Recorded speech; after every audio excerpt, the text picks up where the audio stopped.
Alright, here we go. What we doing? I'm not even going to say who I am because you already know who I am. We about to do parent functions today. So let's go ahead and look at some parent functions. We got, how many parent functions do we have? I only have 3 up here, but we actually have 6. We have 6 parent functions. They all have different forms. All a parent function really is no matter how you have a function, no matter how a graph looks, there's always a parent to it. So think of it, so far that all we've been graphing, we've been doing these graphs right here. These are called actually the parent functions. So which parent functions are these? And let's talk about it and what are the formulas for it. So the parent functions that we have are going to be, this one right here is our first one. This is going to be linear. Linear, L-I-N-E-A-R.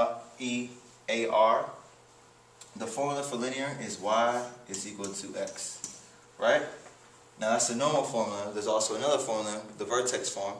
So in the vertex form, my a is right here, my x minus h plus k.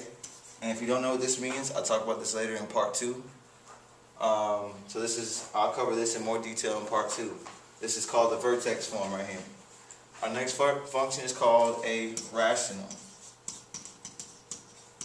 The rational function is 2 boomerangs. Looks just like this. This is on the positive side. This is always the positive side. So we got y is equal to 1 over x. If we notice here, my x is in the denominator. This x is obviously the numerator. So this is my rational function. In vertex form, it would be 1 over ax minus h, and the k goes on the outside. So that, and like I said again, I'll talk about more in detail about the vertex form. Our next one is going to be the cubic. And the cubic, the formula for cubic is y is equal to x to the third. And in vertex form, that's ax minus h to the third plus k. Alright? So these are the first 3 that we have right here. Hopefully this should all make sense or be review for y'all. Let's go to the next 3.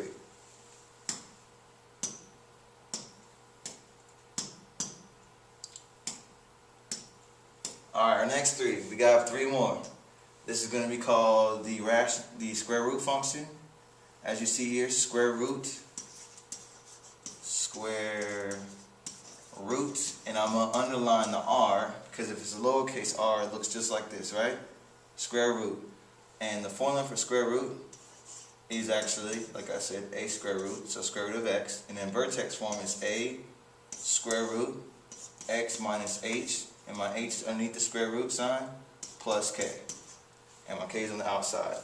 My next function, it has a v shape, which stands for absolute value. The equation for absolute value is y is equal to absolute of x. In vertex form, it's going to be a on the outside, x minus h. H stays on the inside the absolute value, plus k. And that's your absolute value. And absolute value, v, represents the v shape for the value. Our next one is going to be quadratic. Quadratic, QU. And what shape does this look like? Looks just like a U for quadratic. It's going to be y is equal to x to the second power. And the vertex form of this is a x minus h squared plus k. Alright? These are our 6 parent functions. And this is a start for what we're going to start doing. So if you understand this part first, this is a great way to start. If you don't understand this is the main thing you need to understand.